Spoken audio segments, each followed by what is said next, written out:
ఏదో ఒక స్పేస్ అయితే కావాలన్నటువంటిది ప్రధానంగా జగన్మోహన్ రెడ్డి ఆలోచన కాదు. పవన్ కళ్యాణ్ ఆలోచన. జగన్మోహన్ రెడ్డి స్పేస్‌ని తను భర్తీ చేయాలన్నట్టు. నిన్న కూడా ఎమ్మెల్యేల మీటింగ్‌లో పొరపచ్చాలు ఏమీ లేవని చంద్రబాబు గారు చెప్పుకొచ్చారు. ఉన్నా మనలో మనం సర్దుకుందామని పవన్ కళ్యాణ్ చెప్పుకొచ్చారు. పాయింట్ అల్లా ఒకటే. పవన్ కళ్యాణ్‌కి కావాల్సింది జగన్ అనేవాడు జీవితంలో మళ్ళీ సీఎం కాకూడదు. అతన్ని అసలు సీఎం కానివ్వను అని 2014లో పొత్తు పెట్టుకుని జగన్‌ని ప్రతిపక్షానికి పరిమితం చేశారు.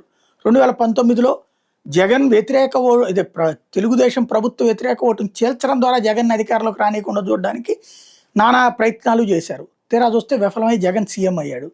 సీఎం అయ్యాక దానికి సమాధానంగా తనని టార్గెట్ చేశారు. కాబట్టి జగన్ మొన్న సీఎం కానివ్వకుండా ఉండడం కోసం జట్టుగట్టి మళ్ళీ గెలిచారు.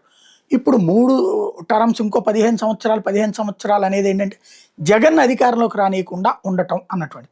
నాకు జగన్ మీద వ్యక్తిగత ద్వేషం లేదంటూనే జగన్‌ని కానీ వైఎస్ కుటుంబాన్ని గాని టార్గెట్ చేయడం అనేది కొనసాగుతూనే ఉంది పవన్ కళ్యాణ్‌ది.